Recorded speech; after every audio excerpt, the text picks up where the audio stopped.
Thank you.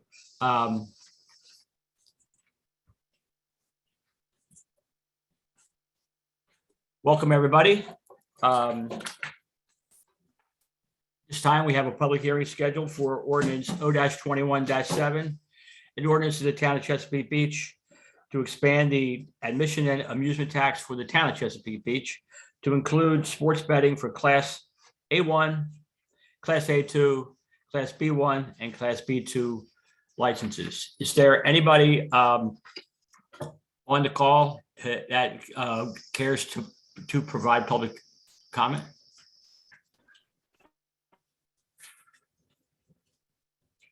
Joshua Johnson.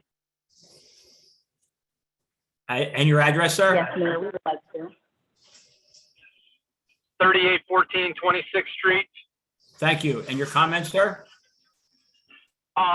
I think there's some consistency issues here. In regards to, surveys that have went out, the constituents here that have voted, we're having problems with crime right now.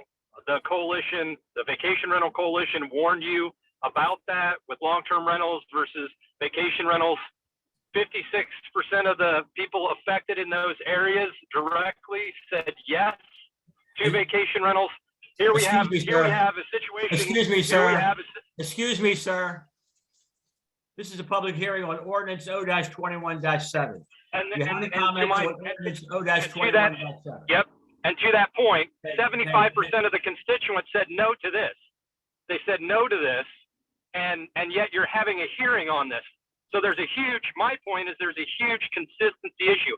I'm not necessarily against sports betting, but I'm definitely against an idea that there's no consistency from the mayor's office and the board and why this is even coming up. Everybody already knew about the tax benefits or so on before when they voted 75% to say no to this.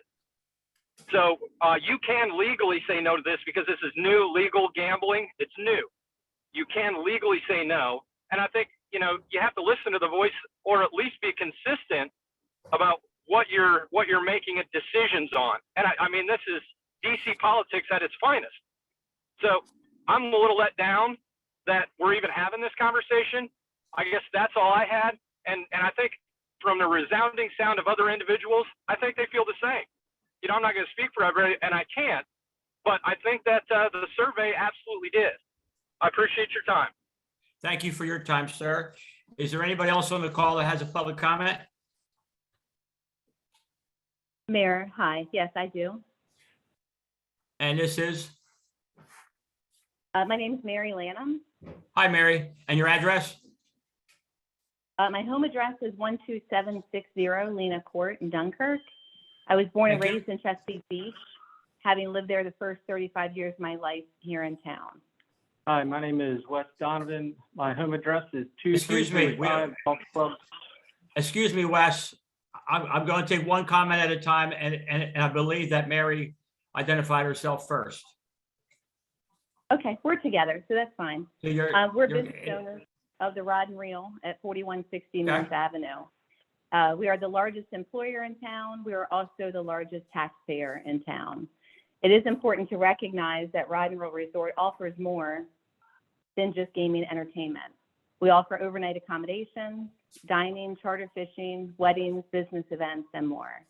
There is an argument that's been put forth by the mayor that adding sports wagering to the mix of gaming entertainment at the Rod and Reel Resort will cannibalize the revenues from the existing electronic bingo machines and will decrease the taxes paid to the town.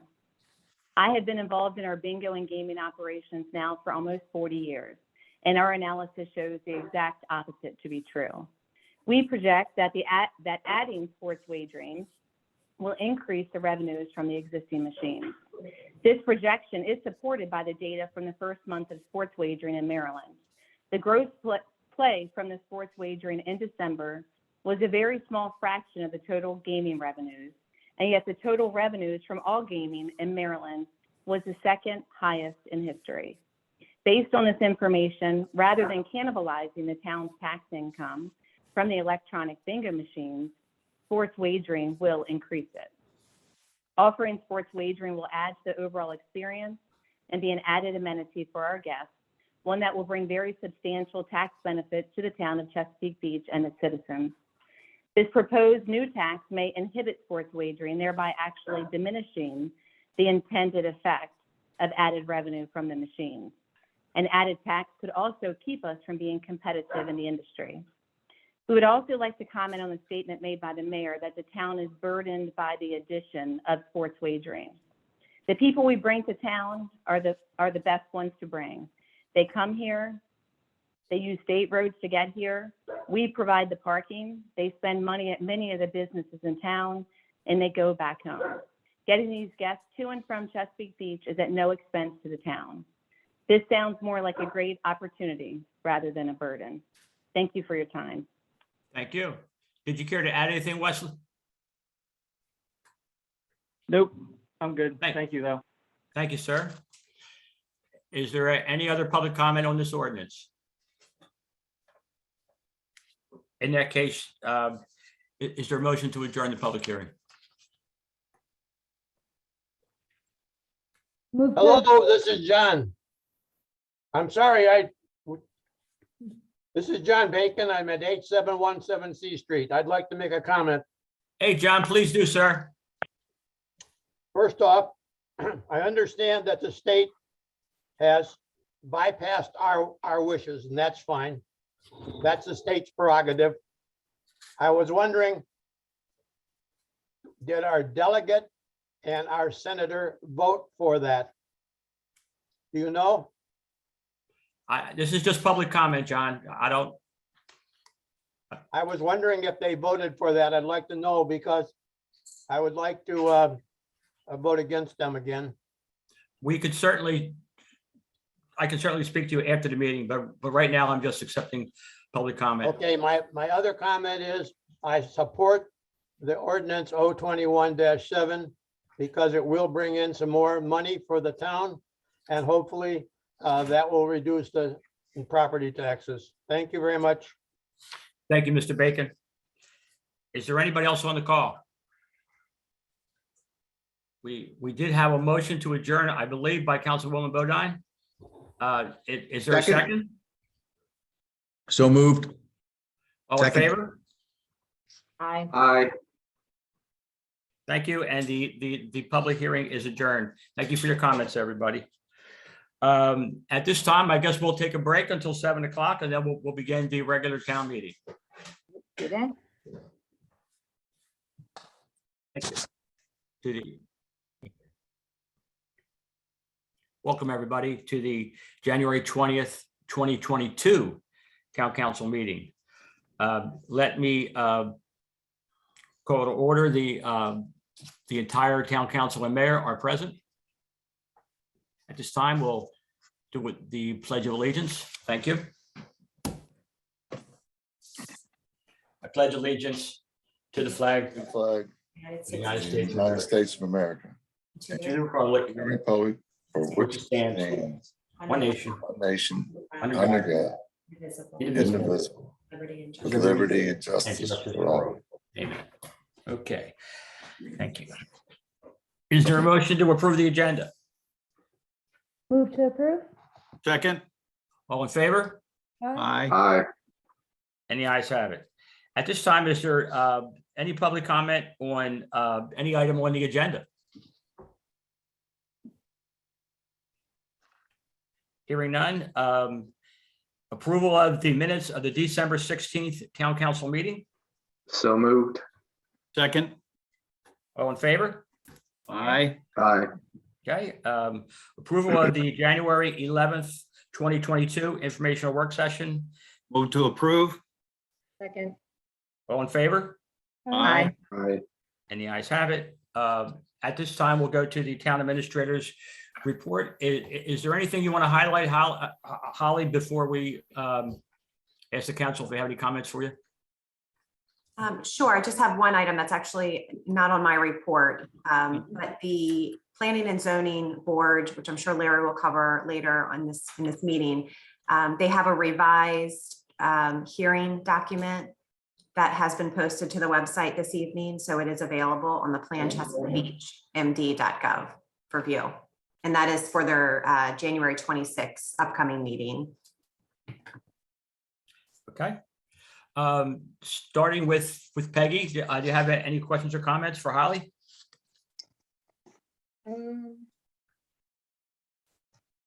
Yeah, actually I do. If I could read my writing. I apologize. The dredging. Sorry about that. The dredging. Mhm. The amount that came out, is that average? Is it a lot? Do you have any idea? And did it cost the whole 350 or how did it go against the budget? In terms of the dredge containment removal, the rehabilitation, is that what you're referring to? Yes, thank you. Sorry, yes. Yes. So we received 100% of the funding from the Maryland Department of Natural Resources. So they provided us with the $851,520 grant to remove over 40,000 cubic yards of material from the containment site. So that is complete and that would be at zero cost to the town. Great. And that's all done. And is that a lot? I mean, what we took out? Or is that just, they said you have to take out 41,000, so we took out 41,000? It was a lot of material. I'm sure Jay could probably put it into more visual terms, how much 40,000 cubic yards of material is. I'm here, Holly. Can you hear me? I can. I'm sorry, my screen is black. So basically what we've done, that's many micro dredges. And I think even one big federal dredge that was in our spoil site with the anticipated jetty wall work and what they plan to dredge to a cut 7. They estimated what we took out. And I think we might've took out a little bit more just to be safe because it was economical at the time. Basically, we pretty much emptied it almost to its full capacity. But I think it's important to note that that's from the containment area. That's not the actual dredge. So we're going to put the stuff at the dredge, right? Correct, Larry. Thank you. That was my only question. Thank you, Peggy. Keith? No questions here. Thank you, Mayor. Thank you, Keith. And Greg? Yes, sir.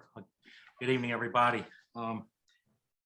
Just to follow up on that last comment about the federal dredge preparation, that was what it cost us to prepare for the dredge. That's a good question. To differentiate those costs, the containment area only was, covered by that cost there. And glad to hear that it's been fully evacuated to its capacity, I suppose. I had a comment to make about the permit activity. And I know we've all seen, obviously, a lot of permit activity at the Heritage. And just kind of going down the list here, this is kind of more of a novelty for me here, but with so many of the permits being at the Heritage for the past while, these new permits that are coming in, you've got new fences and walls and pools and patios and different things, people moving into a brand new house. And that's all exciting for them and that's exciting for the town. And I wanted to just shout out congratulations to Heritage residents on that and welcome to Chesapeake Beach. Holly, I had a question about the DNR attachment you had at the end of your report. I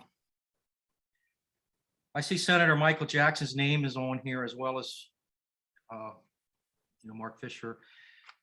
This project number, Kellum's Complex and Railway Trail Northern Access Point. This looks like something the town has been working on.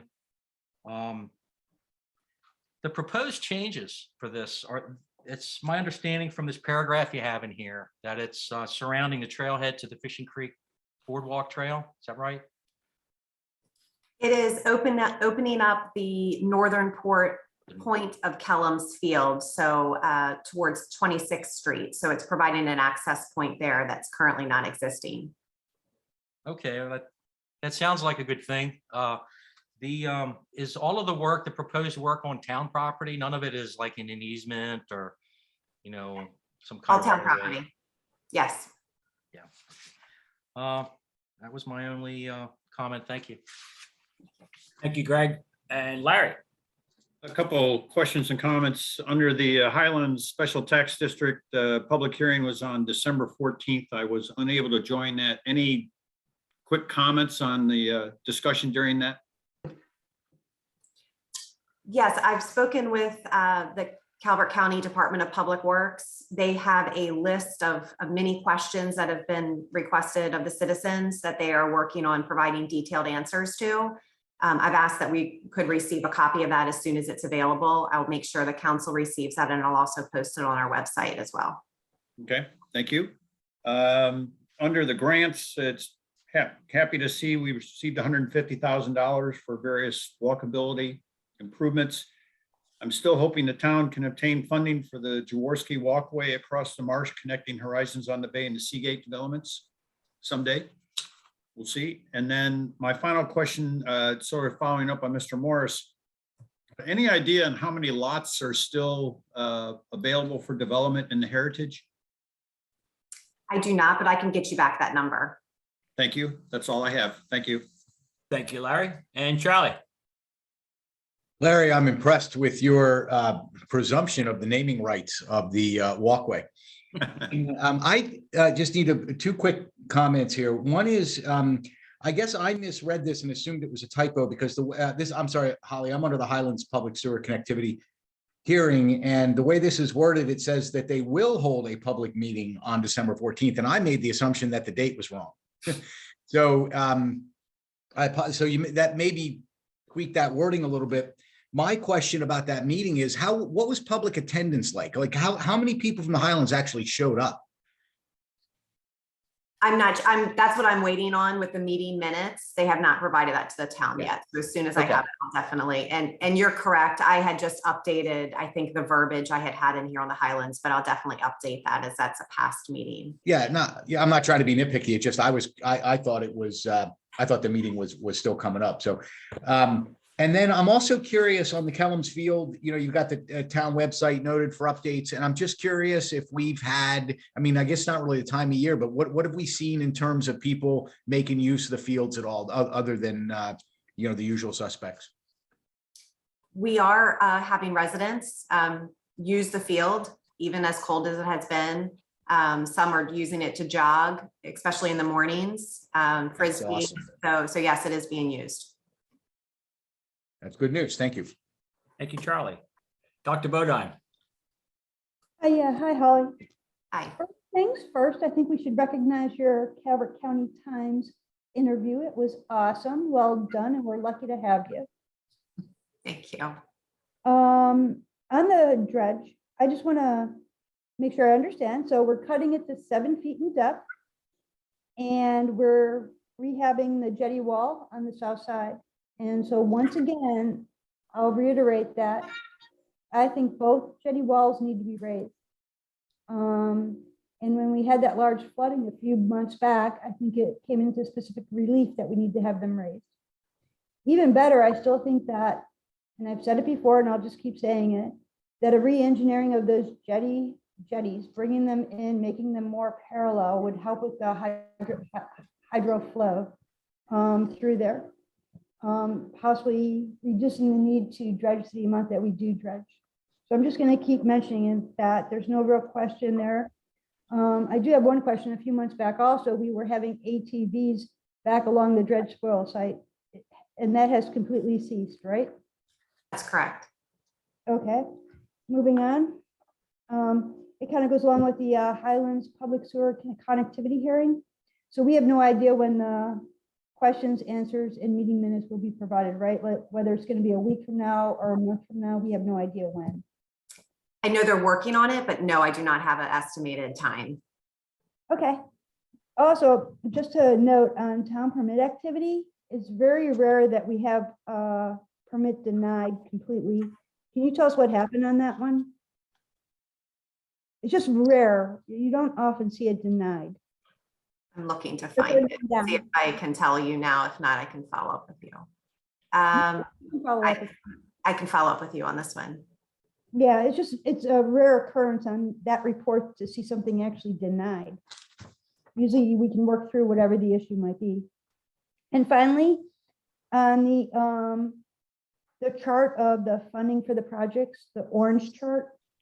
On the second one, I'll once again reiterate, again, even based on that flooding that occurred, that whatever happens on that 29th Street Overlook Park, it has to be water resilient. That whole area was flooded completely, like behind what was Mama Lucia's, where the gazebo was, halfway up the parking lot, all the way up to their propane tanks, had water at a level. And so my only point there is whatever is done to create a park there or a sitting area, it has to be water resilient. That's my comment there. So I'm not sure how that would be taken into account, maybe through the walkability committee and Charlie. So that's my comment on that. And other than that, if you need any help on the first item there regarding replacing with native plantings, I'm sure the green team would be more than willing and happy to help with that. That's it. Thank you.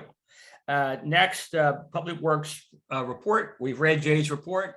If anybody has any questions, I'll begin with Peggy. I'll begin with Valerie. Yeah, and this one. Hi, Jay. Hey, I'm here. I just got a picture. It looks like stuck from my screen, but I can hear you, Valerie. It's all good, Jay.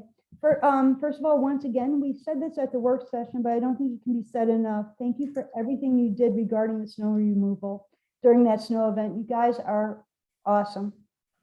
Thank you. I just don't think it can be said enough. I took note of one thing that you said down here, and it's your very last phrase or sentence: 2 is 1 and 1 is none. So putting that into practical terms, if there's anything that the town council can do, especially during this upcoming budget season, to ensure that you have enough funds so that you can really do 2 is 1. Just please put it into the Public Works budget request. And, I'm sure we'll have a lot of support because you guys do a lot. And so that is my comment there, is make sure that you have enough funds in that part of the Public Works budget, okay? I will do. Thank you. And I passed on from the staff, from the work session to our crew, the council and the mayor's thanks and everything. It goes a long way to be supported. So that's good. And the residents, I mean, I hear a lot of residential comments, and nothing but praise. And so thank you. And that's all the comments that I had. Sure. Thank you, Valerie. And Charlie. Yeah, I echo all the positive comments. Even what Valerie said about some folks here at Seagate who are not always forthcoming with praise. We're impressed with how quickly and how frequently the streets were plowed. So thank you for that. I want to throw another shout out to you guys on something that I noticed down on the railway trails. As everyone knows, if I can walk on it, then I probably have. And not only did I notice the down trees and some other vegetation, which people had mentioned to me, that's all been cleaned up, but also a couple new posts. And it's just nice to see, when you see that kind of maintenance going on, people know that the maintenance is going on, and we're not letting things get ragged and dilapidated. And so, given that we're going to have these weather events, keeping these wonderful town resources available and nice looking and maintained is great. So I appreciate all of that as well, Jay. Thanks.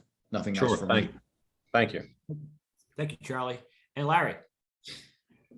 Just an observation that, Jay, I'm intrigued by the background on your video. Sometime you'll have to explain to us just what the heck that is. But echoing the comments, thanks again to you and Public Works for the outstanding job. And Jay, to you personally, thank you for the preparation work, the ordering of the spare parts and everything else, given the difficulties of doing that made us better prepared for that event. Thank you. That's all I have.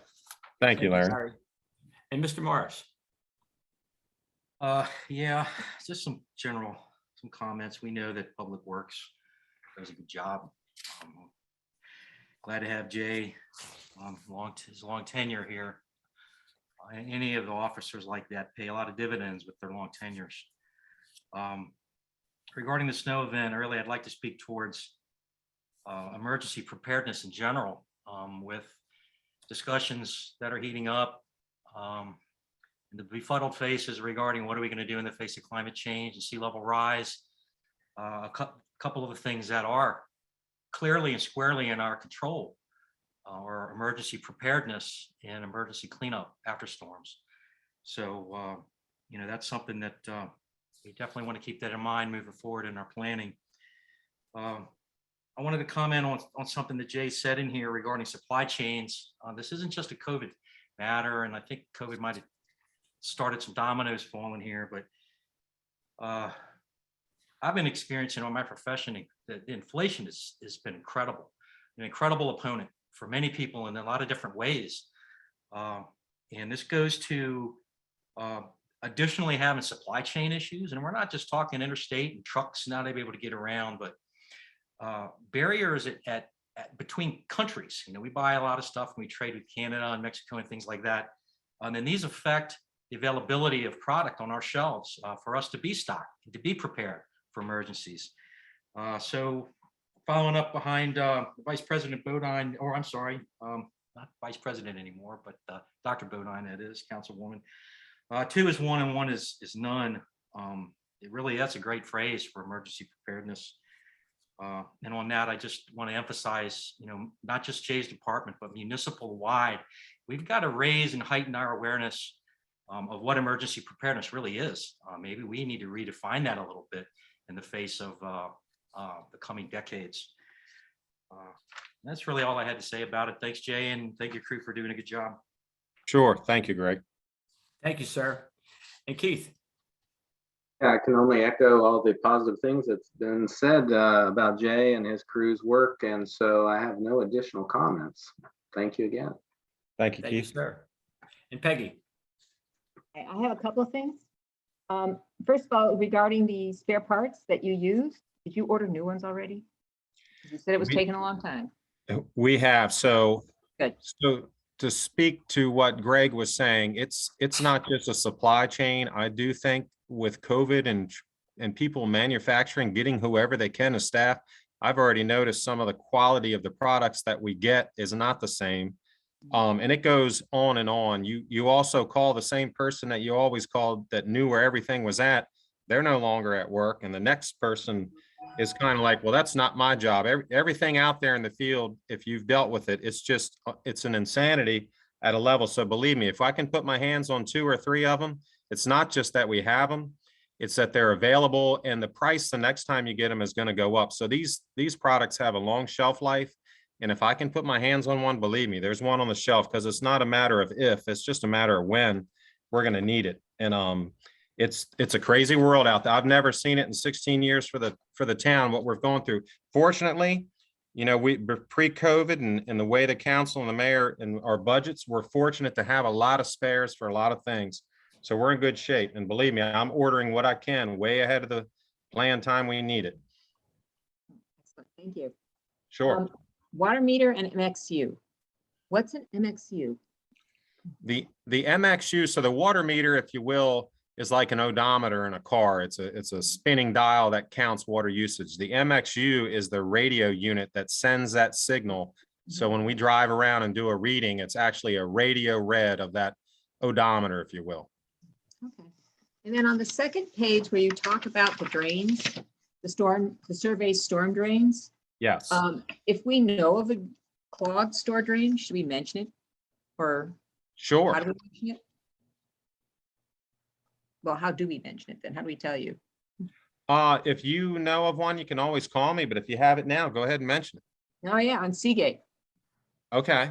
Well, I'll have to look at it. Some of Seagate is private. So Okay. it depends on which one it But is. I'm sure it's the private one because that's the way life goes. Okay. Go great. ahead. That's it. Well, I'm going to send you something my brother-in-law actually sent me on.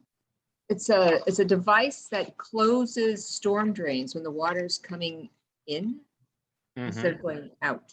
Do you know those? There's a baffle, there's a check valve, and I'm familiar with them. Yes. But it's surely send it to me and we can look at it. Okay, just a thought. Sure. Thank you. Thank you, Peggy. Next, water reclamation treatment plant report. We read John's report. If the council has any comments, I'll start with Peggy.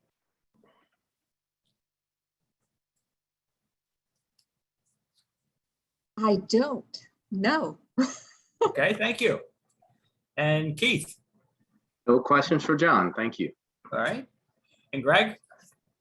Yeah, when we're evaluating John's report month to month and we have few to no questions, that's a good thing, I think. So I don't have any questions at this point. Thank you, John. Thank you. Thank you, Greg. Larry?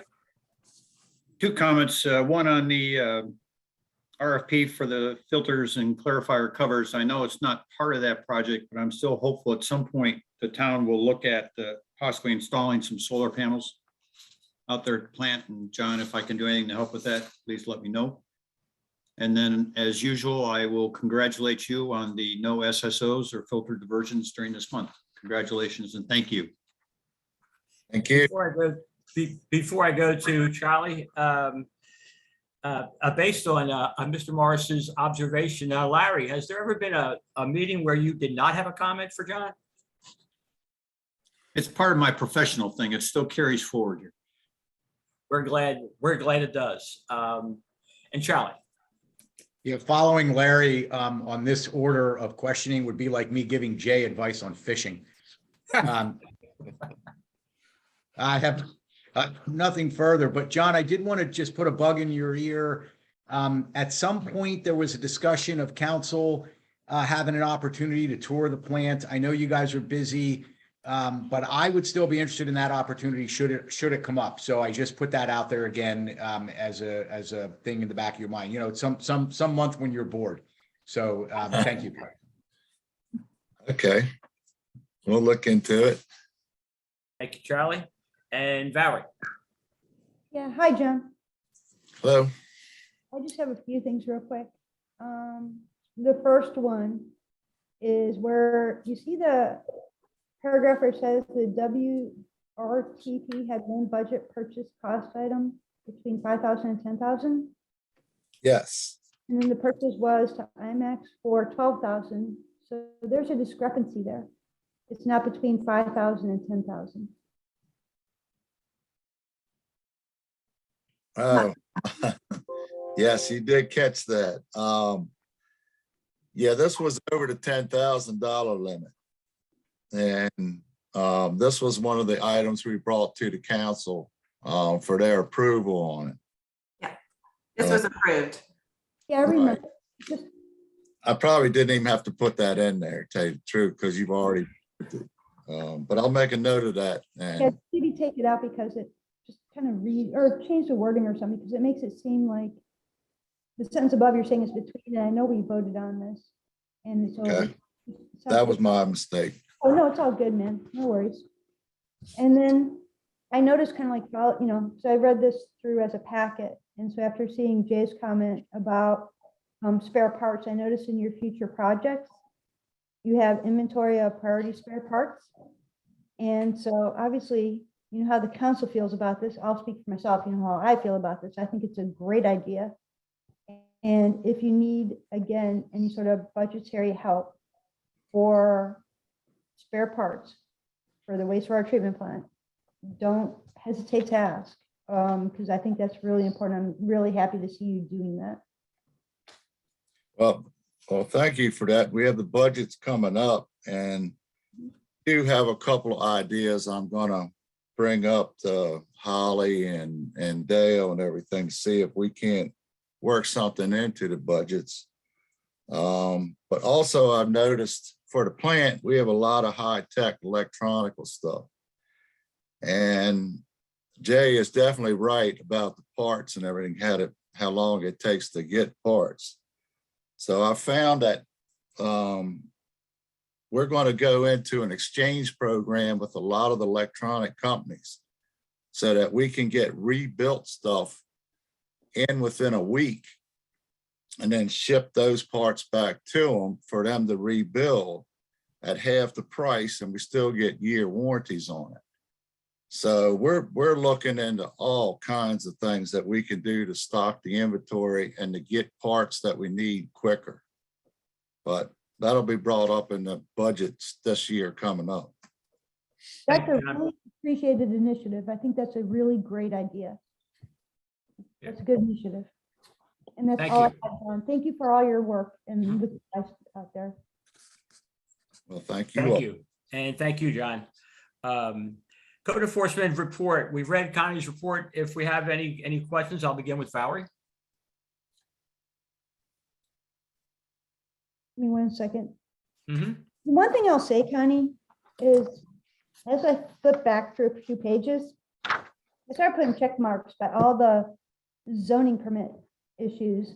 There seems to be quite a few, and maybe more than normal. Is there an explanation for that? It's like 4 pages in. Probably more than one explanation. Some of them are complaint driven. In other words, neighbors noticing things. Some of them are me noticing things. It's a combination of a lot of stuff. There are a few on there that are really, I am waiting on answers from people like MDE. We have a couple on C Street that involve waterfront issues. So I won't be acting on those until we get some MDE response about them. There are some after the fact permits that have happened because people have erected fences and things like that without a permit. So yeah, you're absolutely right. It's become a lot more of what I do.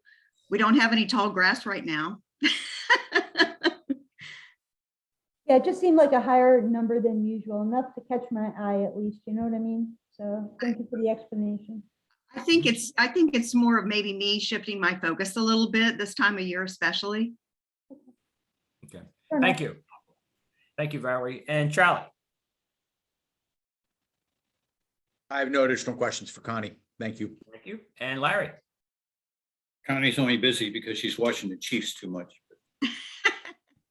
Just my usual comment, Connie, if there's anything we as the council can do to help you on closing out the last 3 items on the open list, 2 of these are 2 years and one of them is 3 years. If we can do anything to help you, please let us know. Thank you. I just Thank want you, to Larry. say, I would just like to say there's one on there that I'm not going to say what street it is, but it's one of the ones you're speaking of. This involves an after the fact permit that happened, and the gentleman got the permit and now he hasn't done the work. And I'm trying to work out with the county permit inspector exactly how long he's going to allow this to go on. COVID has had some bearing on a lot of these things too. So you have to take that into consideration.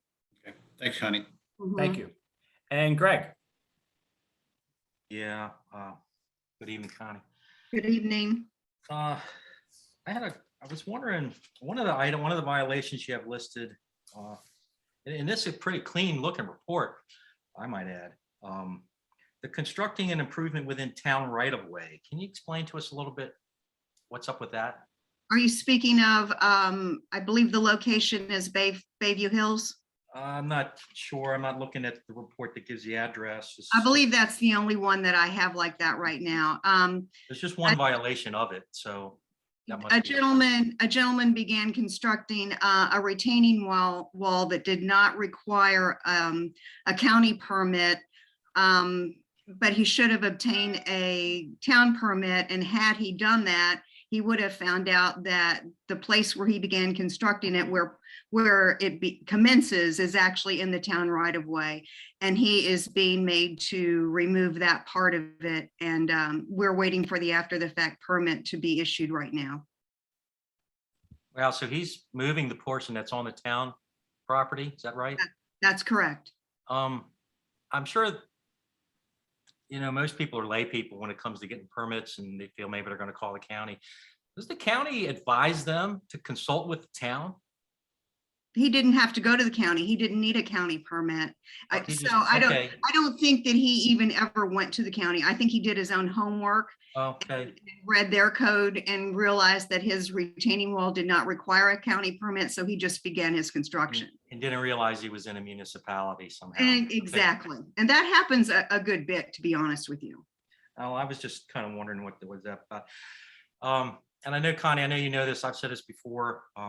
Several years ago, one of our town business owners had advised myself and Larry that code enforcement was a tenet of economic development. And I kind of feel like we've had fairly strong code enforcement,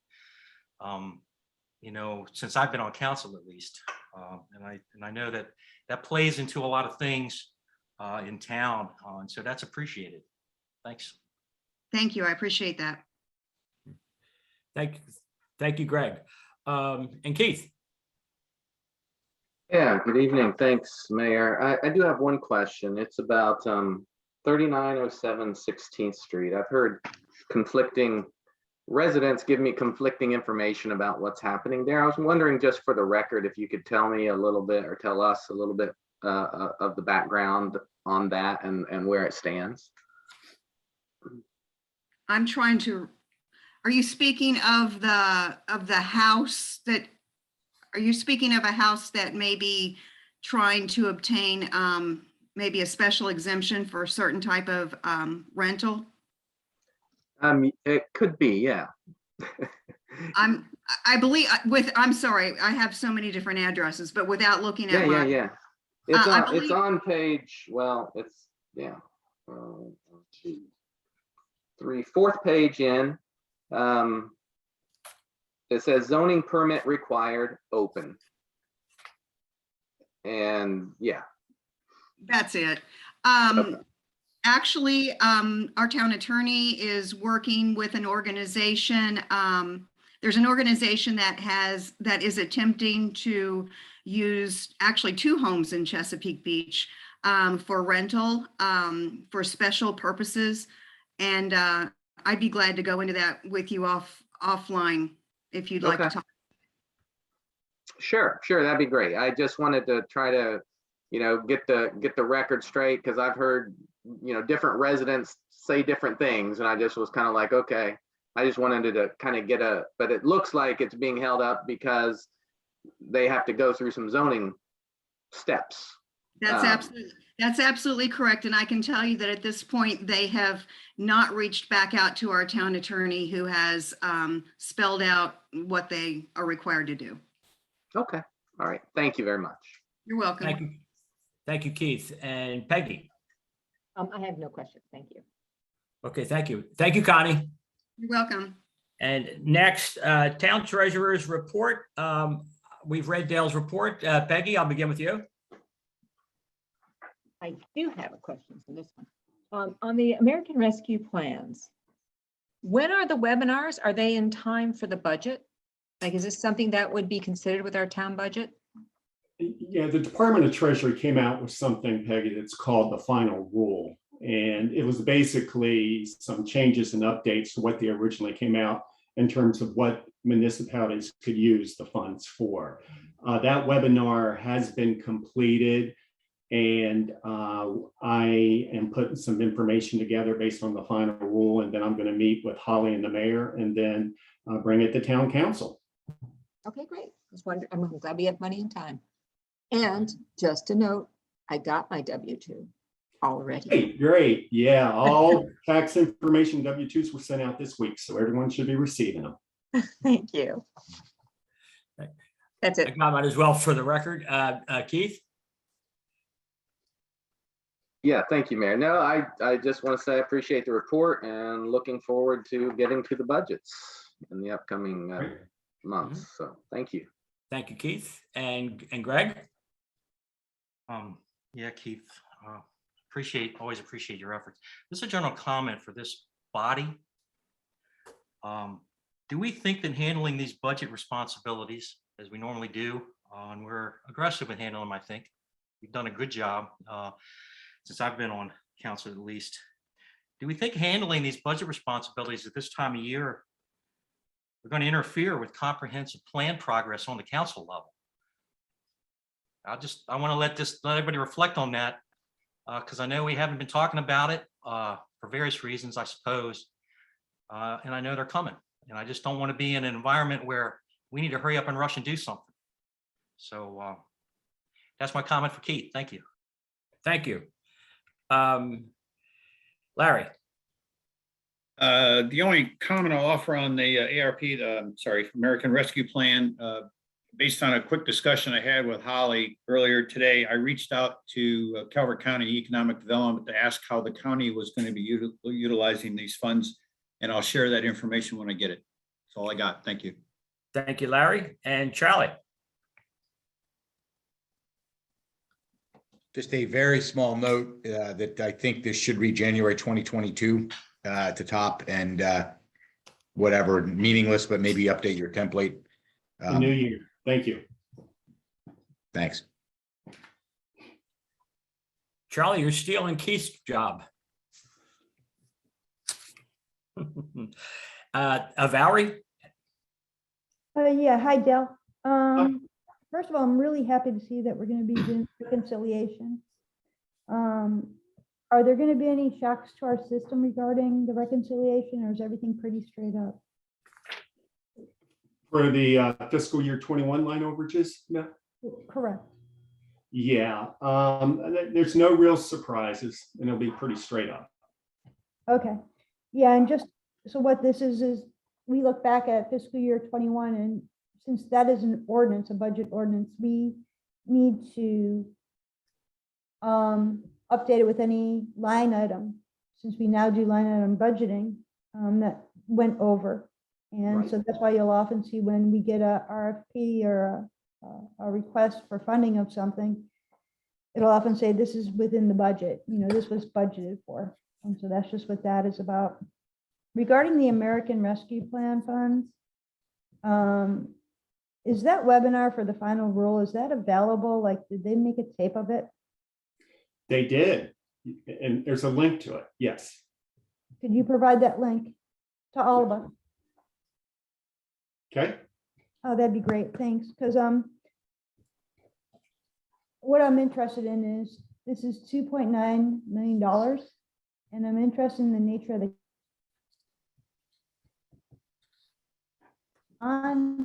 and try to get information so that we can generate ideas about what is truly the best purpose of these funds.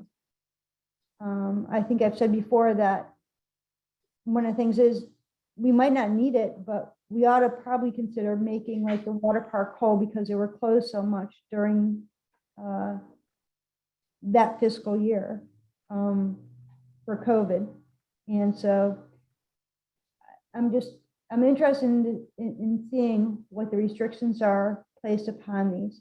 For example, I can't imagine they would allow us to pay any debt service or anything like that with it, although they might. I want to make sure that we understand what categories are available sooner rather than later, so that we're basically not handed a list of items that are suggestions about where they could go. We have a broader discussion that's more open. And so that's what I'm looking for. So if you can send that the final rule, that'd be awesome, because that'll allow us to do some homework beforehand. And that's all I had, Dale. Thank you very much. thank you very much. Thank you, Valerie. Thank you, Dale. Town engineers report. We've read Wayne's report. If we have any questions of Wayne, I'll begin with Valerie. Let me see if I had any questions. Charlie? I'm good. Just two quick things. Under the Richfield Station work, completion of the plats on 7/27/21. So I'm assuming that should be 22, Wayne. And is that their estimated completion date, even though they don't really have a start of construction? I'm just kind of confused by that. No, I think what that meant, Charlie, was the last I heard from them was in July of 2021. Oh, okay. They were beginning to work on completion of plats, and I have not heard a word from them since then. I know it's been a topic of discussion, so I wanted to put that date in there so we can track it. Well, that completely changes the meaning in my head of this sentence. So thank you for that clarification. I'm glad I asked. Okay. That's all I have. Thank you. Thank you, Charlie. And Larry? One quick question, Wayne, on any idea of construction schedule for the 261 sidewalks? No, we're, as I reported last time, we're still in the beginning phases of the 100% CD phase. The state is working on those contracts. We are making progress with the NEPA project. We're actually now looking at rights of ways, what properties are required, rights of ways, looking at historic significance of those. So it's making its way. It's a state project, so it's going to take it has a different path and a different time frame than something we would do directly for the town. It's going to take some time, but once we get a little closer to starting design and putting a bid out, I can answer a little more of a time frame there. Okay, thank you. Sure. Thank you, Larry. And Greg? Yes, sir. Councilwoman Bodine, that was a great final question for our Treasurer Dale. Thank you. Wayne, the Kellis Field line item here, can you give us an update on that, where we're at? Sure. Besides what you might have there, I think what you have there was there last month. I'm just following up, seeing what we're working on there. That's correct. We have finished all the surveys in the area. We have flood elevations in the area now. We're working on path alignments to make sure they stay out of the floodways. We'll have something to present before next month's council meeting. Yeah, okay, I might add that it's going to be impossible eventually to avoid any water going in down there. And back to emergency preparedness. We're going to have a series of encroaching storms. They're going to get worse over the decades. We're going to have mud that's going to come in on some facilities there, and it's a walkway. Doing the best that we can to try to elevate things and manage stormwater on a flat grade, more or less, is a tough, tricky thing to do, but we still can direct it where we want it to go in anticipation of we still are going to have flooding down there and some storm cleanup that we need to anticipate. And that shouldn't dissuade us from having the best public facilities there in North County, in my opinion. So appreciate that you're working on that. And then goes into that flood resiliency plan here.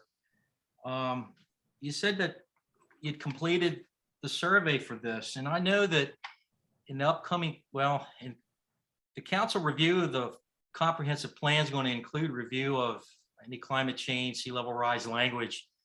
And I'm not sure if, some of that language might hem in certain property owners from doing things. But I would like that study that you're working on and that data, if it's possible, that's going to have bearing on the comprehensive plan as far as, our evaluation of what should be in it. I think it just plays a part in that in my mind. So I'd like to know what the results are, before we're asked to vote on the flood critical area text in the comprehensive plan. It's just an all things considered thing there. So, if that was possible, that would be helping the town in passing a responsible comprehensive plan. Thanks. Thank you, Greg. And Keith? No additional questions. Thank you. Okay. And Peggy? Okay. I have a question about the Kelms Field items. It says including the tot lot, block, et cetera, et cetera, et cetera, et cetera. All those things were decided before to put in there, or is that just a for instance? So we had a meeting of a group of us, the Kelms Committee, and we looked at a phase one master plan, if you will. What would we want to do immediately as a phase one development? And those are the items that we discussed.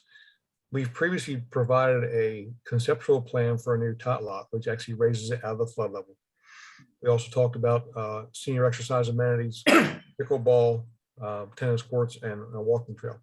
The walking trail, ironically, was a part of what Holly reported that the Board of Public Works approved some funds for North Kellam access.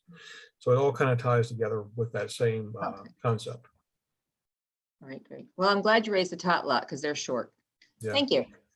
One more thing for you, Peggy, just to follow up on your question to Holly in reference to the dredge disposal. Oh, yeah. So we cleaned out 41,156 cubic yards of material out of the dredge placement facility. And that really doesn't mean anything to anybody until I tell you it was 2,745 dump truck loads. That gives you some input on how much material we took out of there. It's a lot. Wow. Yeah. And as far as the cost goes, we would typically expect a job like that to cost somewhere between $35 and $50 a cubic yard to remove and dispose of. Mhm. That job cost the town $20.67 a cubic yard. Why so So, much less? It's a good thing, but why? We worked with a county requirements contract, and we negotiated with that contractor as well as we negotiated our own dumping fees and haul rates. So we were able to, it was take advantage of a situation where contractors needed work and we needed work to do. Okay, great. Well, thank you and very well done then. Thanks a bunch. Mr. Mayor, may I? Please. Just real quick, back on the Kellums Field master plan, I just want to make one observation of that. There has been questions raised about where we are in what the meaning of a master plan is and what some of the various line items on there represent. And Councilwoman Hartman just sort of raised that same question. I just want to make the point that these are ideas for which we are looking at, for which this plan will provide feasibility. This is not a plan that says we are going to build pickleball court or tennis court or walking trails in this place at this time. Those are still questions to be decided, at least as far as I know, or anything that I've expressed as part of that committee. So I just want to put that out there. Wayne, feel free to contradict me or suggest a different path, but that's how I see it right now. You're absolutely right, Charlie. That's the intent. We're going to see where this stuff fits and we'll make a decision as it's feasible from there forward. Thank you, Wayne. Thank you, Charlie. Next, Deputies Report. We've read the report. If anybody has any questions of Lieutenant Hollinger, I'll begin with Peggy. I have a question on the total year numbers. So I don't know what page it is, but like the December calls for 2021 calls for Chesapeake Beach, 5,427 in a town of 6,000. So do you get a lot of repeats?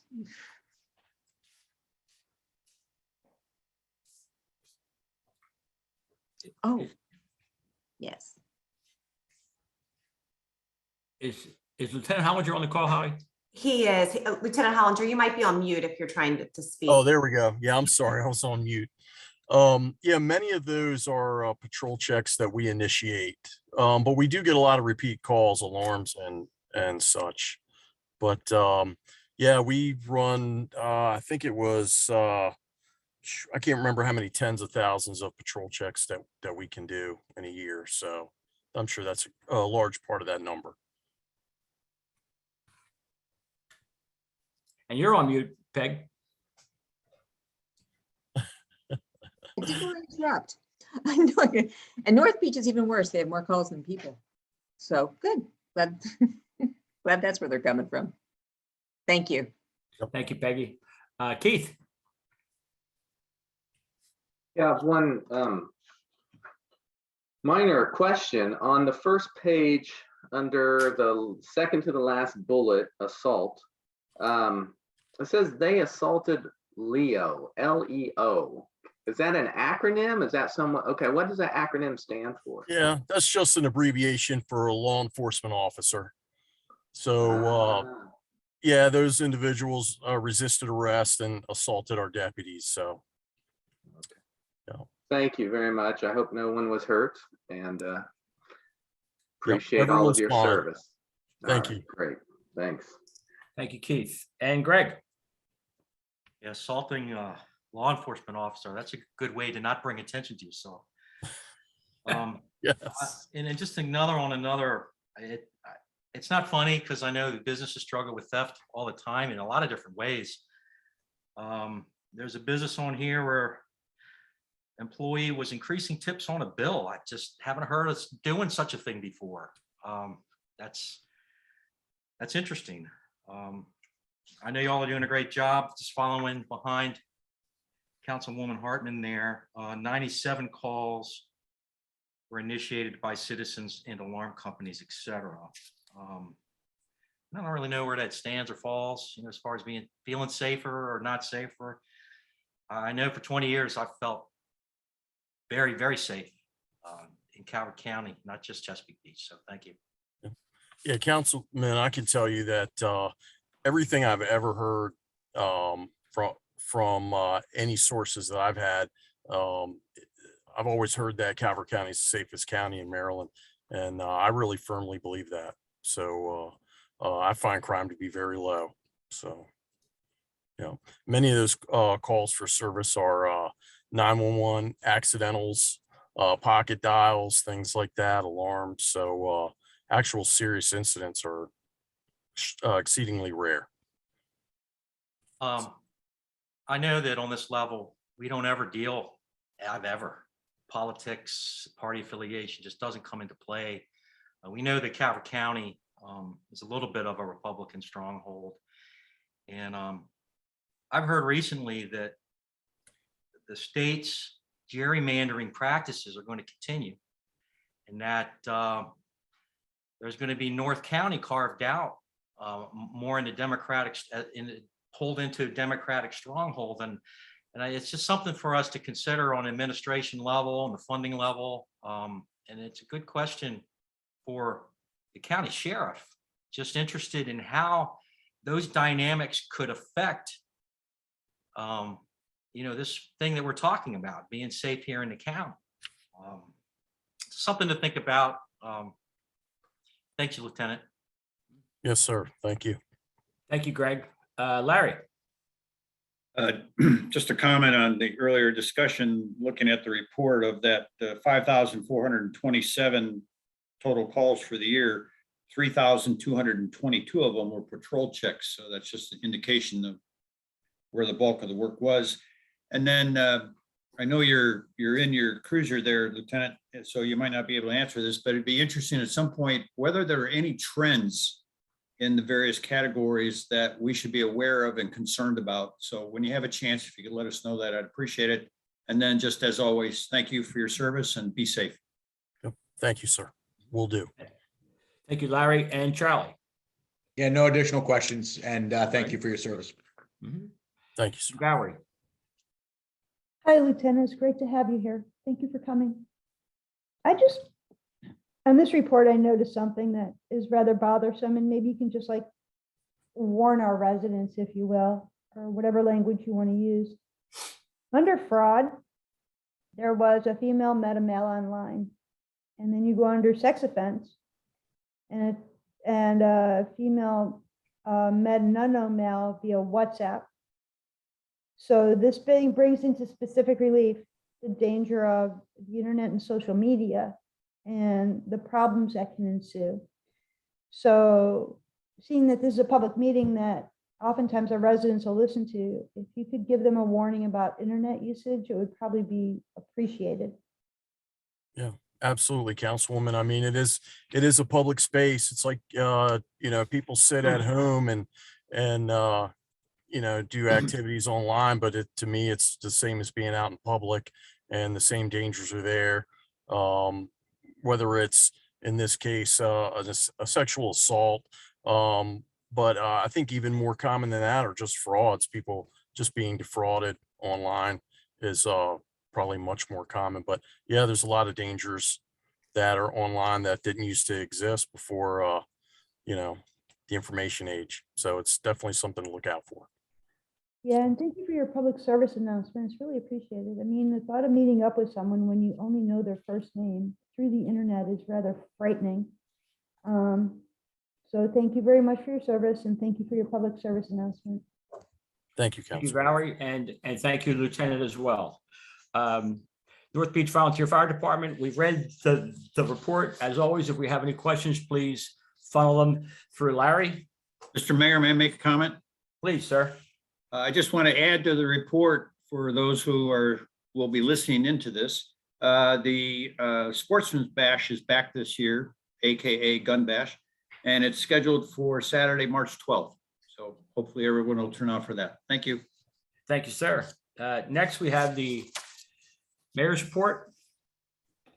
First report of the year. So having said that, I'll begin with Happy New Year. We're in a better place this year than we were last year, and I just hope everybody out there is vaccinated and boosted. Secondly, the state of the town for 2021 will be released at the February 17th meeting.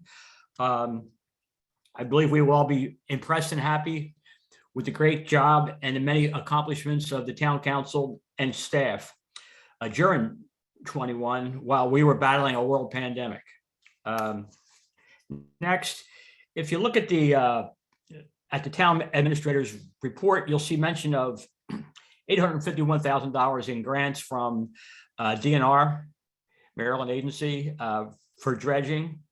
And you also see, as was alluded to earlier, some brand new good news regarding the Calvert County and Maryland MDR DNR approval for 3 additional projects, the Kellenfield Railway Trail access and the 2 new overlook parks in town on 29th and B, which totals to an additional $150,000 in funding for local parks.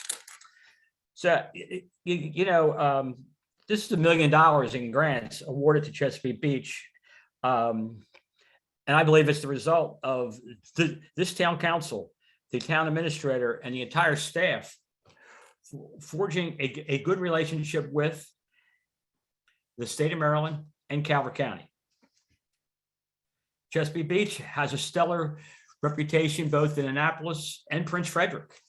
And once again, the credit there goes to the 6 members of the council, the town administrator, and the entire staff. So, I applaud you all for the reputation that you have and for the hard work, and I thank you as well. Lastly,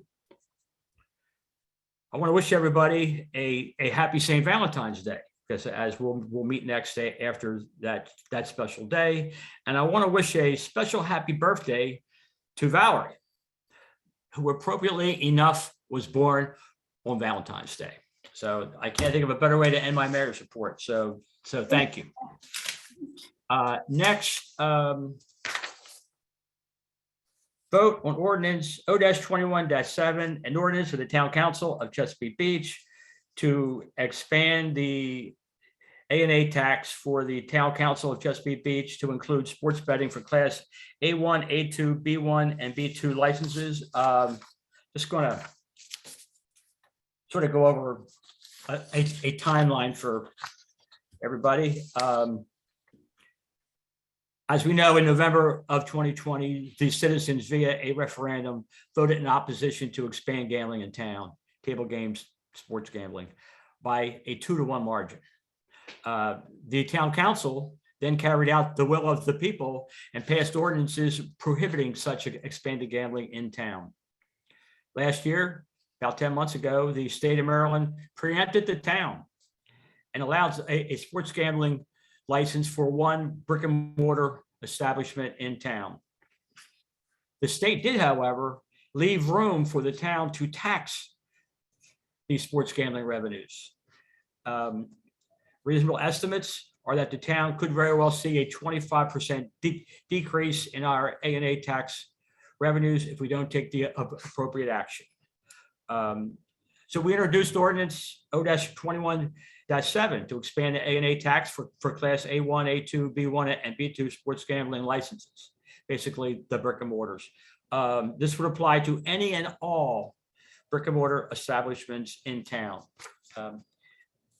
It's my opinion that it's the fiduciary responsibility of this body to pass this ordinance so we can maintain our revenues and continue to provide world-class services to the good people of Chesapeake Beach. So having said that, we have an ordinance in front of us. Is there a motion to approve? Move to approve?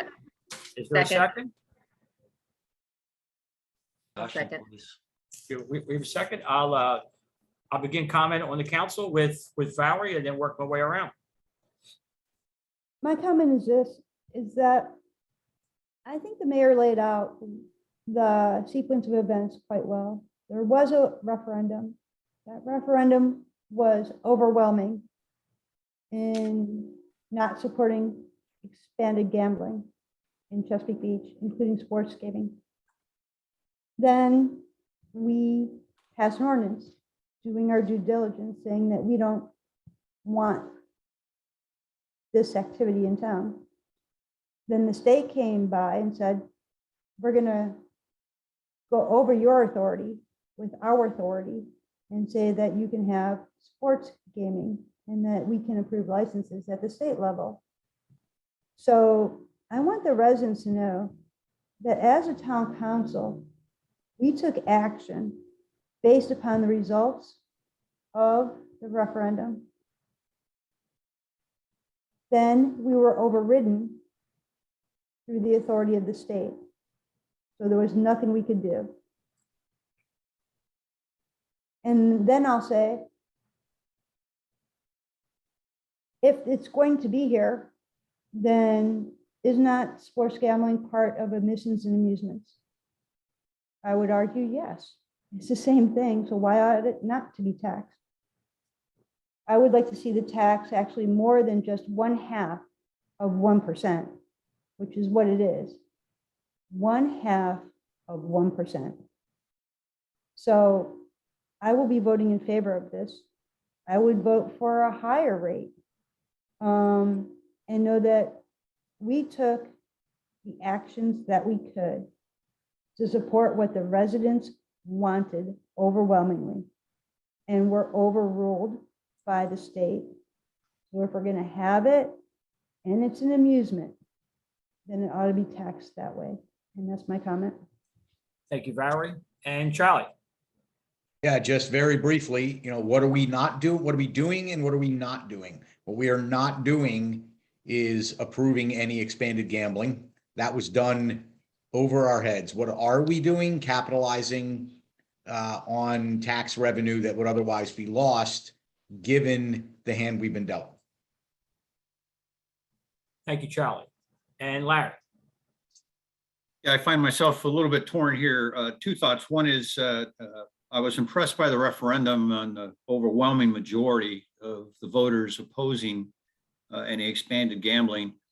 The other side of me, though, looks at this from an economic development point of view of supporting local businesses as they try to expand into this. So it's a little bit of a torn there. Although, as Councilmember Bodine pointed out, at 1/2 of 1%, I don't see that as being a severely financial impact on the businesses.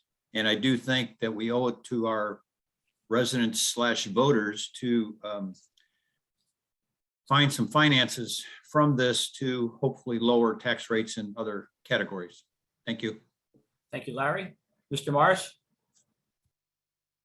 Yeah. We need to better understand, it would behoove us all to better understand our state's love affair with gambling revenue. I feel that Maryland is overly dependent on that revenue. I'm not opposed to taxing the sports betting revenue in the town. I'm not opposed to taxing those proceeds, and it seems appropriate to tax them. It seems very appropriate to tax them, in my opinion, but I'm voting against this ordinance simply because we prohibit this gambling in town, and it just doesn't feel right to me to tax something that we prohibit. We need to eliminate the prohibition on the sports betting in town. If I can consciously support the ordinance to tax what we're not allowing. So I'm opposed to this ordinance. Thank you. Thank you, sir. And Keith? Thank you, Mayor. I am definitely in support of this ordinance. It is an amusement and we should tax it. It's going to bring more people into town. It's going to put more stress on our infrastructure, and the town should be compensated for that. And I think my colleagues have already laid it out very clearly. Dr. Bodine and of course the mayor and Councilman Fink, Councilman Jaworski. We differ a little bit on some points, but anyway, and Councilman Morris, I can't say I'm in agreement there, but definitely I support this and I will be voting for it. Thank you. Thank you, Keith. And Peggy? I am definitely in support of taxing if we have to have it. But to go back to what Councilwoman Bodine said, would there be a way to clarify how we got the gambling in town when everybody said no? I mean, it's clear from some of the conversation during the previous meeting that people don't understand that we didn't pass that. And the town didn't choose that. I mean, the council didn't choose it, the mayor didn't choose it. So is there a way we can put something out there to say, this is what happened, this is the story. We heard the voters, we acted on it, but we were overruled. I mean, without being too, weird. I don't know, Holly, maybe can you think of some way we could put something up to talk about that? Because it's clearly been misunderstood. When I first saw this ordinance, I thought, wait, I thought we got rid of it. And then I found out later we did, but we still have it. That's an excellent point, Peggy, and we will work on that. Thank you. Yeah. Okay, we have a comment. We have a motion to approve. We have a second. All those in favor say aye. Aye. Aye. Opposed? Nay. And the ayes have it. Thank you, council. Okay, next, is Larry Brown on the call? Wait, Mayor? Question? I'm listening. Okay. Do we have to sign this? Do we have to come in and sign it? I'm sorry, I didn't hear what you said. Do we have to come in and actually sign the ordinance? You'll get that via, email from Sharon. Okay, thank you. Is Larry Brown on the call? Yes, Mr. Mayor, I'm here. Hi, Larry. Did you have anything that you want to share?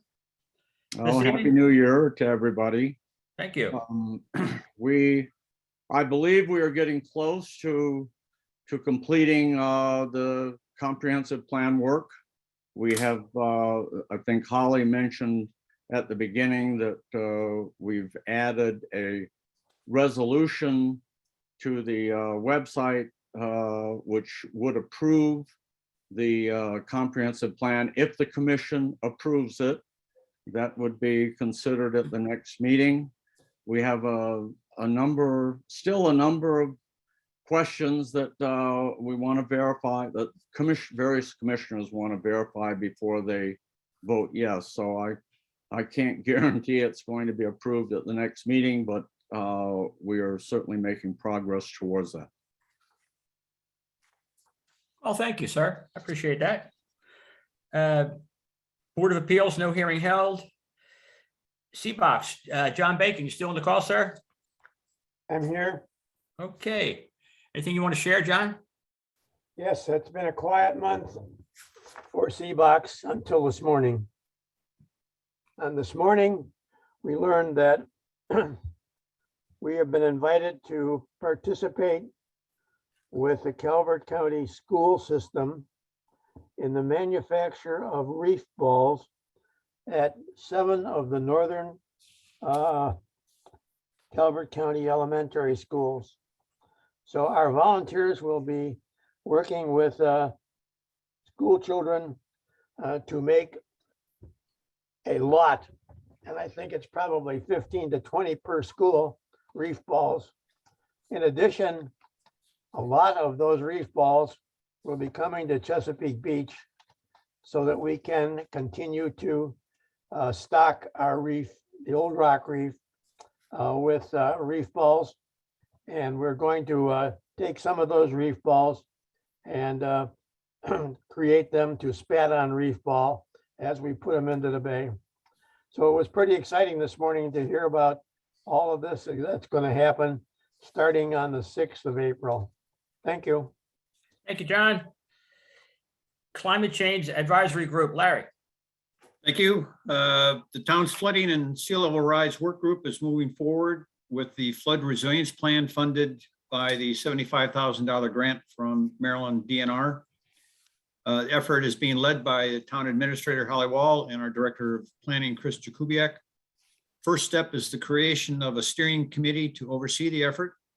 And I'm pleased to say that we're very close to finalizing the membership of the steering committee. Mr. Jakubiak has also prepared a work plan for the overall effort, and the first steps are scheduled to be completed by a target date of March 1. So stay tuned. And to just comment back to Councilmember Morris, on the relationship between this flooding and sea level rise effort and the comprehensive plan. One of the good things is, Mr. Kubiak is involved in both efforts. So we're working closely with him to coordinate the work on the flooding and sea level rise with the comprehensive plan. However, we also realize that the comprehensive plan is going to move forward before this flooding and sea level rise work group completes its work. So we would have to at some point probably go back and amend the comprehensive plan to incorporate what comes out of this work group. Thank you. Anything, co-chair, Mr. Pardik, anything? No, thank you, Larry. That was a great addendum there that you added at the end. I'm glad you did that. Appreciate it. You bet. Thank you. Stay right there, Larry. Economic sir. development. Co-chair Greg Morris and I are working on a plan to revitalize our Economic Development Committee. The key focus is going to be to work closely with our local businesses to identify what the town can do to better support our businesses and what our local businesses can do to support our town. I met with the town administrator, Holly Wall, earlier today to identify the first steps in this effort. So also stay tuned to that one. In other economic development news, our town welcomes the new Calvert County Director of Economic Development, Ms. Julie Oberg, who took over the position this past Monday. As chair of the County Economic Development Advisory Commission, I look forward to working with Ms. Oberg.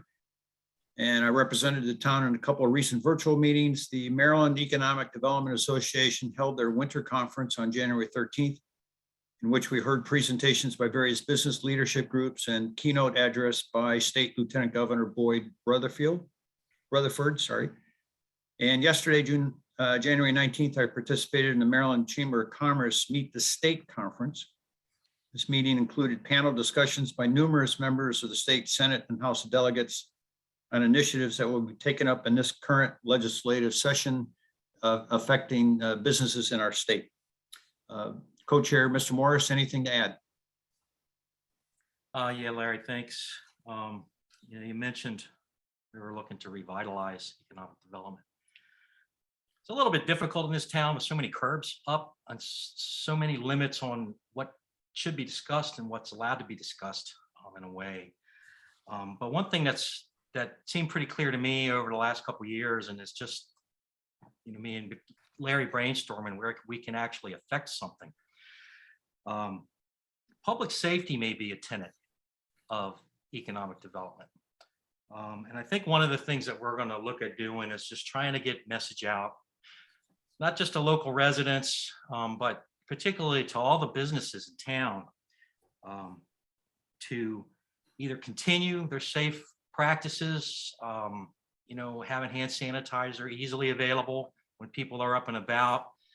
And there are other things that we can just encourage, no mandates or anything like that, but just encourage people to have healthier practices for the residents that are in and about our town, for the visitors that come in and are about our town, and they're moving about our town, and they're creating the commerce that the businesses need, which certainly gives us tax money that we're dependent on a lot of that. But healthy residents and healthy visitors is going to promote healthier residents and healthier visitors and healthier businesses. So that's my comment. And that's, I know one of the things we're going to be looking at, just trying to how we can get the message out to encourage that. Thank you. Thank you, Thanks, sir. Greg.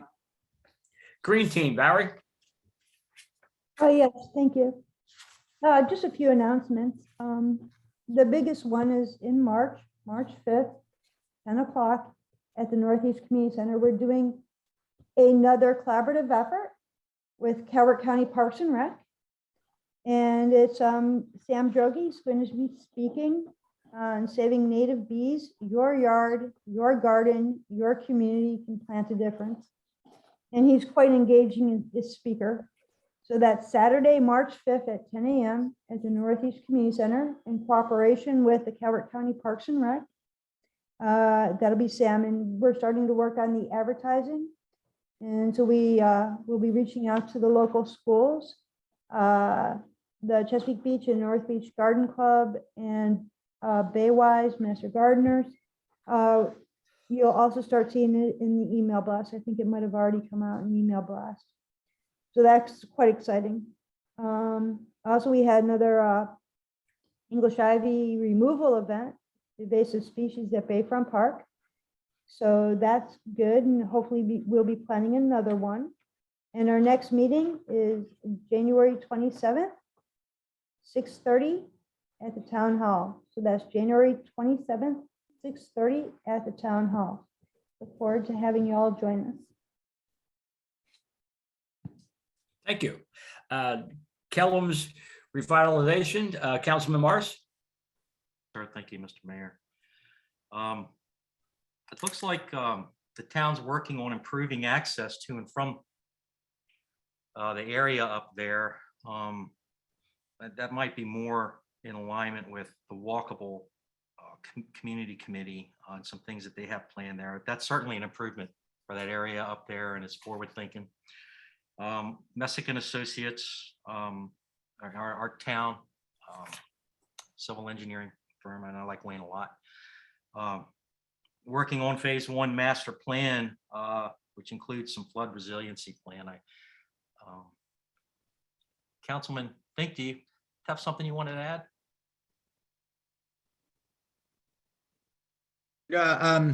Just encouraging people to get out and use the space. I was actually kind of heartened by Holly's assessment of some of the number of people that are out there using it, but we just encourage people to get out there and use it. It is open.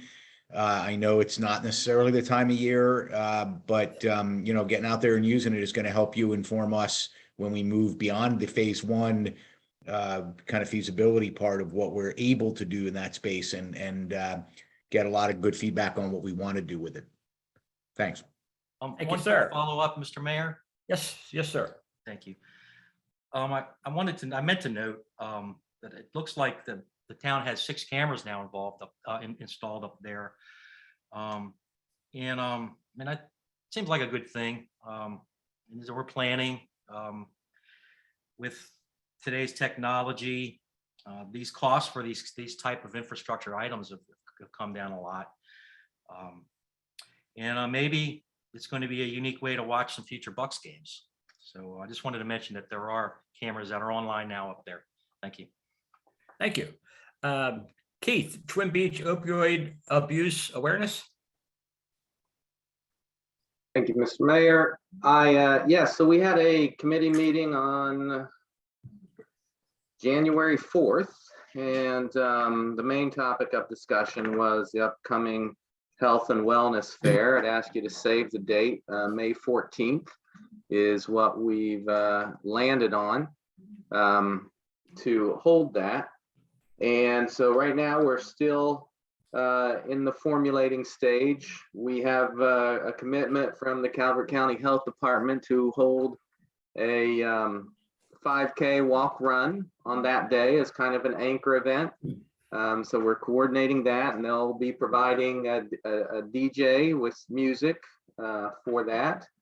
And of course, and I'm also have reached out to Calvert Health, and they are excited to participate as well. The details to be determined.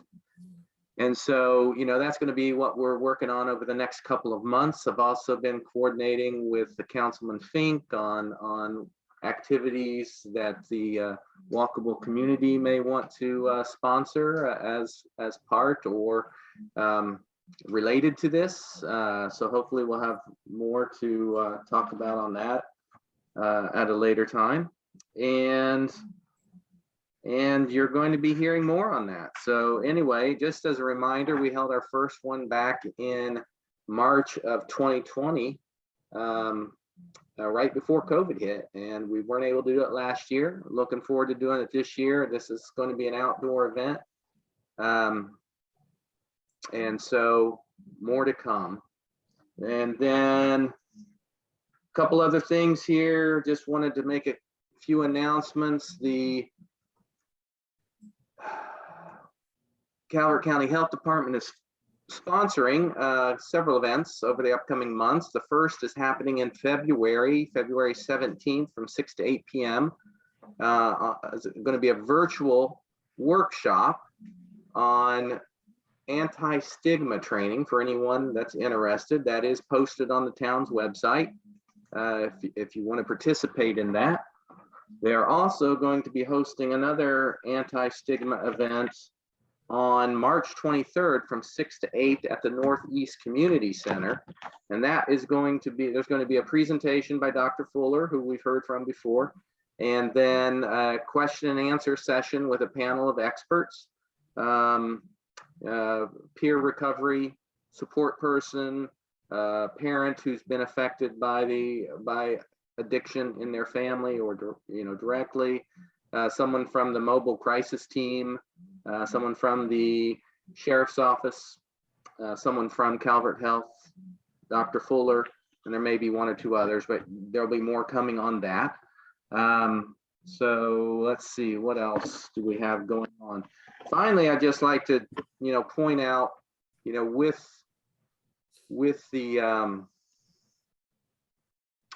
the formation of this committee was back in January of 2017. At that point in time, or should say that year, there were 19 overdoses in Chesapeake Beach, 5 deaths.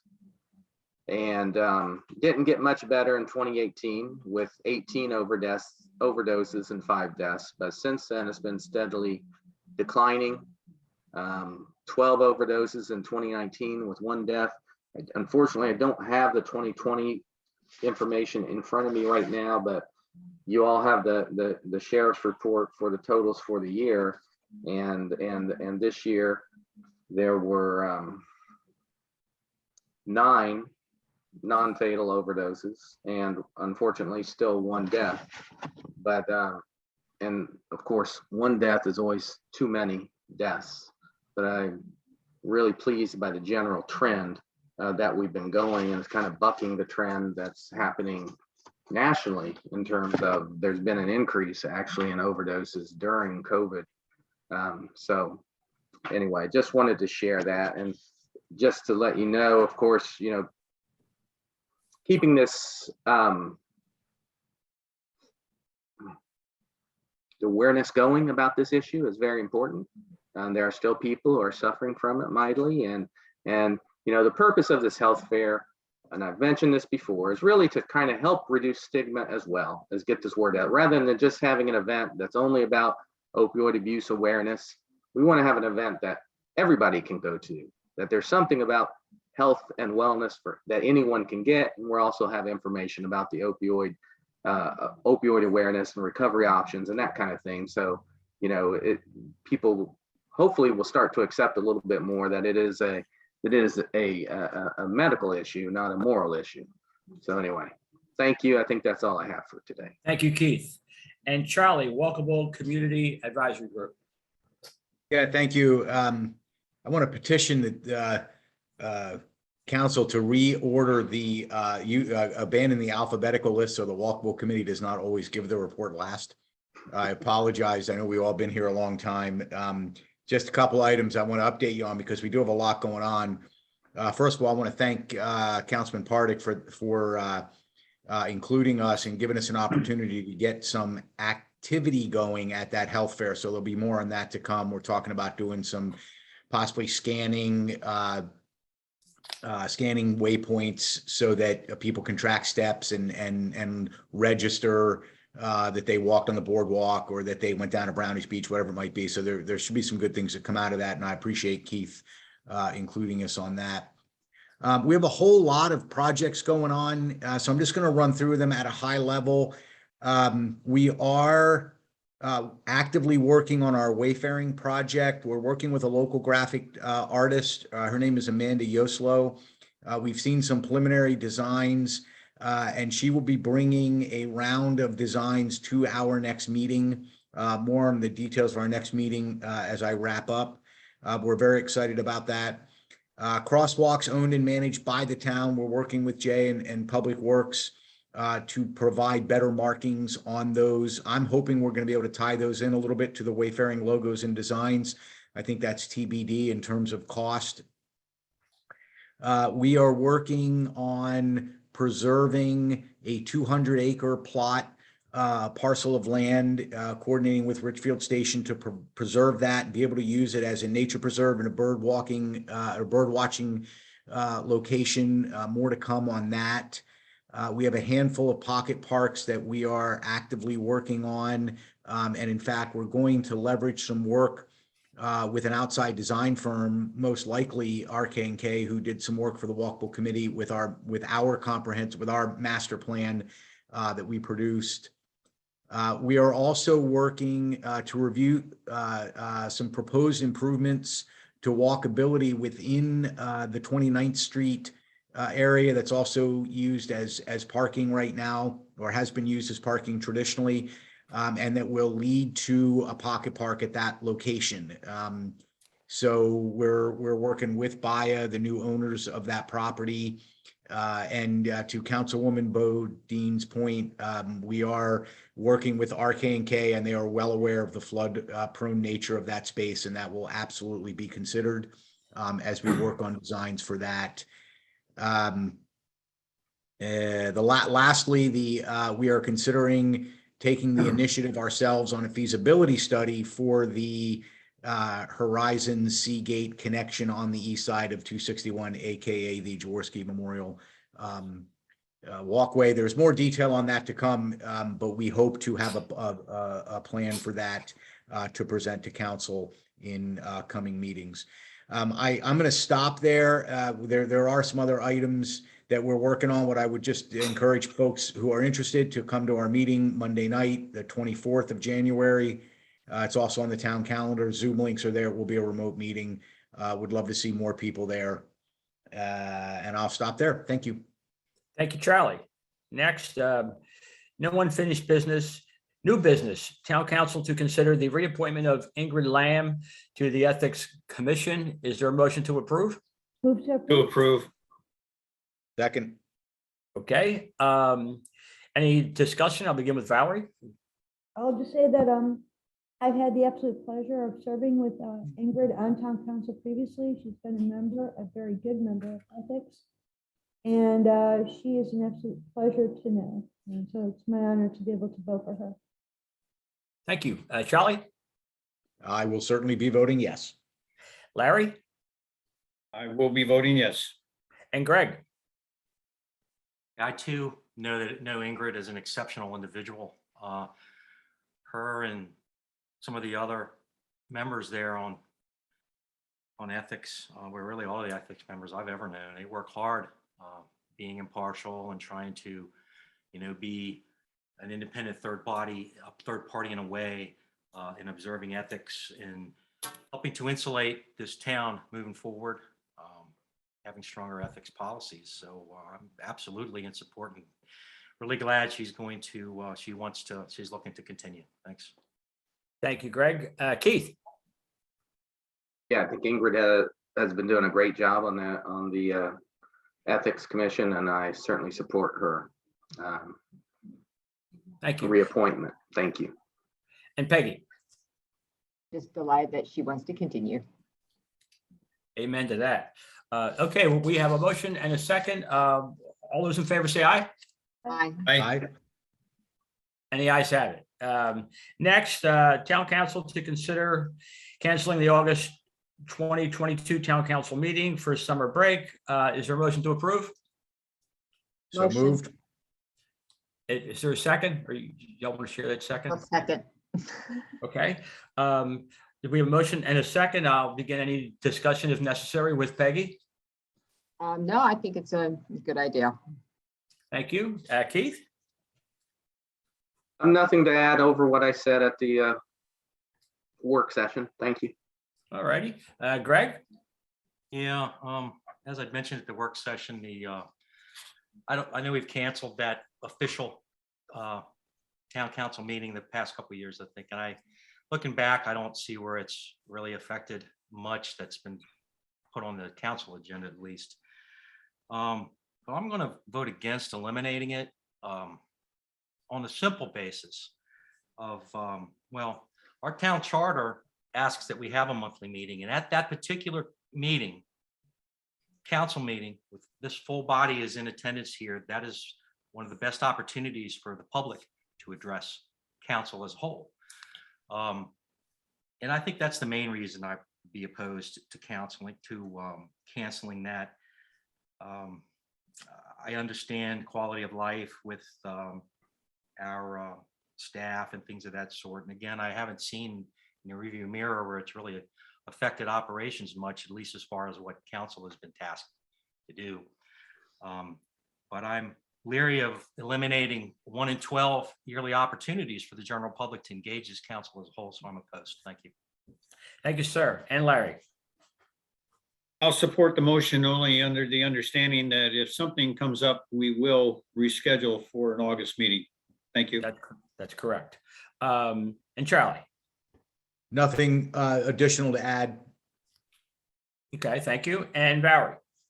Yeah, I've always been opposed to this idea of canceling a meeting months in advance, so I'm going to stay opposed, and I concur with a lot of what Greg said. Thank you. Very well. Okay, we have a motion to approve. We have a second. All those in favor say aye. Aye. Opposed? No, And the ayes have it. Thank you, council. Town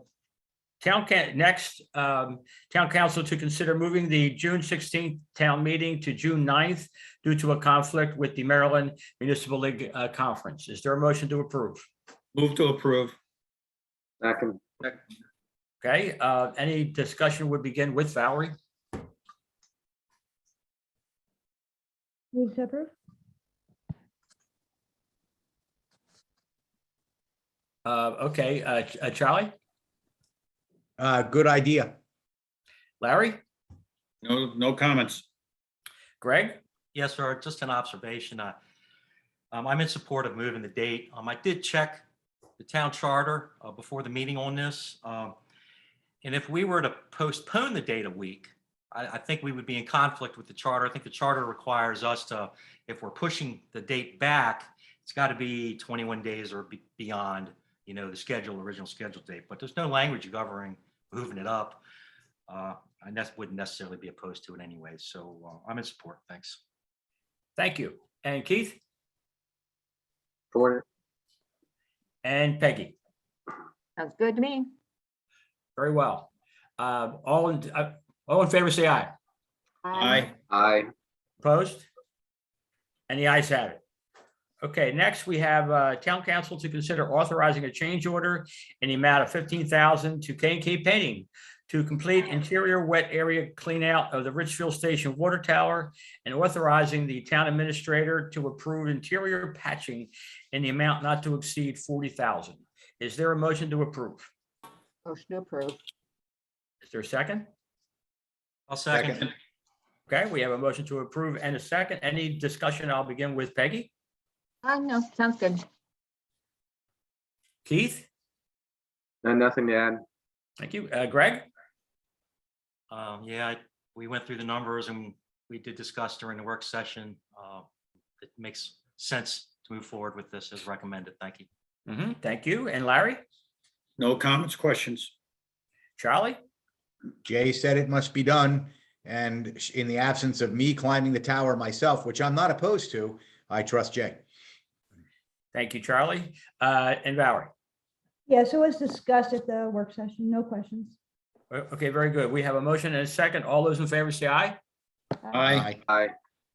And the ayes have it. Thank you.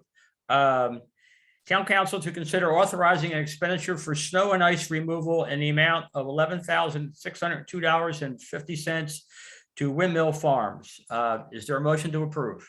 Move to approve. Is there a second? I'm sorry, I didn't hear. Was there a second? Yeah. Okay, very good. Thank you, Peggy. Any discussion would begin with Valerie? No discussion. Charlie? No, nothing, no discussion. Larry? Discussion. Greg?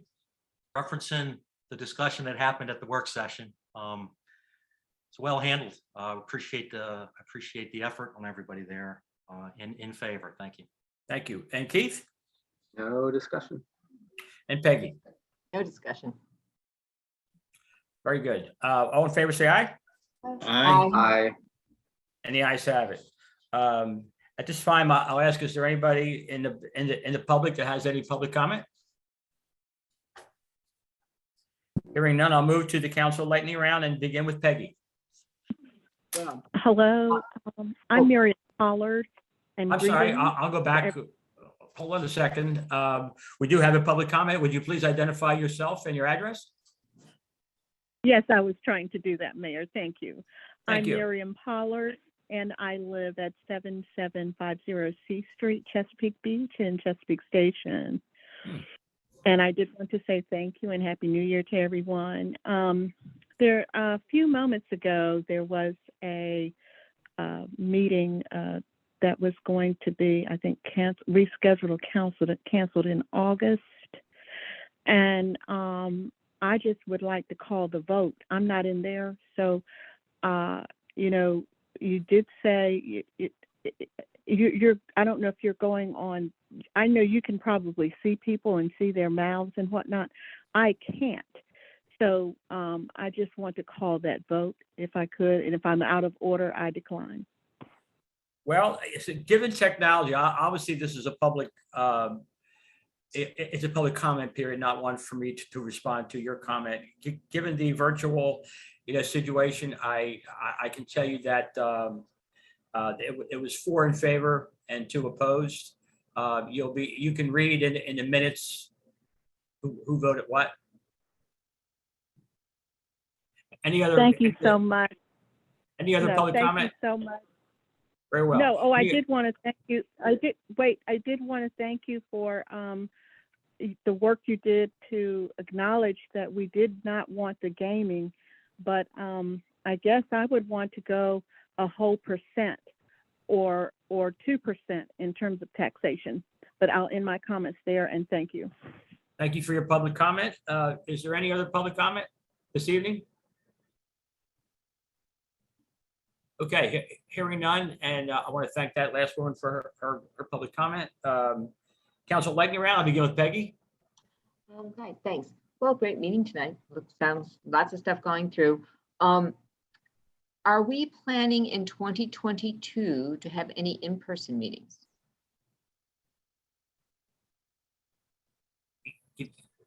I had a hard time hearing your whole sentence. Whenever my heat kicks in, Okay. Are we planning in 2022 to have any in-person meetings what kind of meeting? altogether?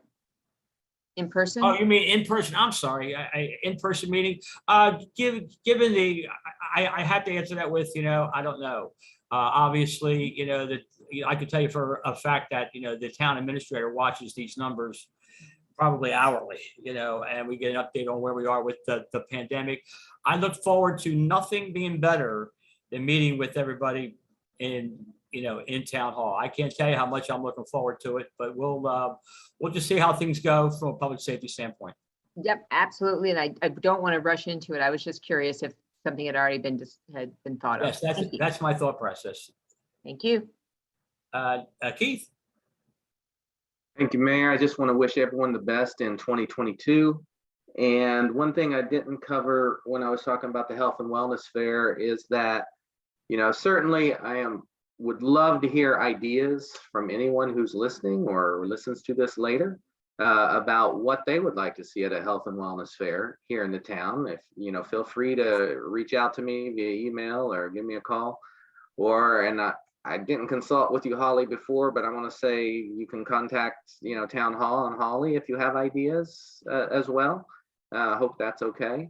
And we just, we want to bring events or ideas that will meet your needs too. So, we are open to ideas as well as businesses.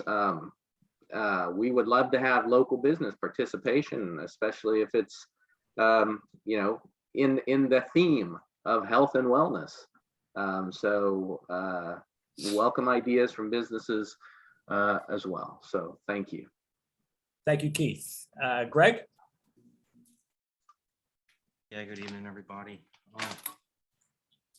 A couple of years ago, I sent a picture of an accident to Mayor Mahoney and then Councilman Favre, and it was running an accident that had occurred at a problematic area that we know is a problematic area. And that is the the length of the median strip on 260 and adjacent to the Octagon entrance. I happened to be driving by coming into town and I witnessed the rear end collision that happened there because there's an individual that wanted to turn left into that parking lot. And the length of the median there doesn't allow for somebody to safely, as they're coming out of town, to get out of the way of one lane that's exiting this town. So really, if somebody's trying to turn left there, they're pretty much holding up in traffic heading out of town, waiting to turn. And usually we don't have an issue there. But there are always several issues there over the year. I was coming out of town the other night, earlier this week, decided I wanted to stop into Octagon to get some egg rolls for my son. There's a couple places in town to buy those. And I wanted to turn left, and it was a particular time of the evening. It was very busy. There were a lot of people coming into town, and there was a lot of activity in and around the Octagon trying to get out of that parking lot. People, coming in and turning and a lot going. And here I am holding up traffic to turn left, feeling bad about it. Now, I backed up on 260 so I could get out of the way of the people coming out of town. And really the simple point I'm just trying to make is that median needs to be shortened. We know that in the past, the town nearly ran that median past the entrance to the Octagon. Why anybody thought it was a good idea to put it where it is kind of water under the bridge. Sometimes we have plans and we move forward for the sake of moving forward, and that affects other things in this town. But that doesn't mean that we shouldn't make some adjustments to these plans as problems arise. So there've been a good many accidents there over the years due to the length of that median.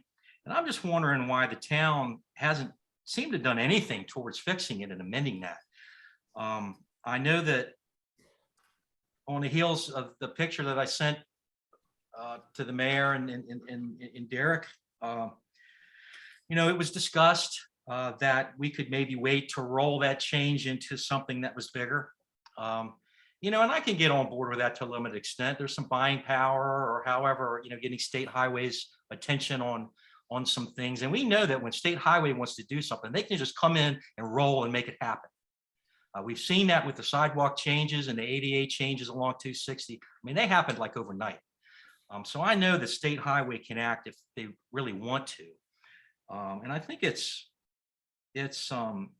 would be important for this town to keep that on SHA's agenda there, because we don't want to be talking about that again in 10 years with nothing changed. We have a lot of great plans here in town, and I don't want to keep circling back to that nice, beautiful connection that's envisioned between Chesapeake Village and Beach Elementary, but there's not one square yard of concrete that's been poured for that connection.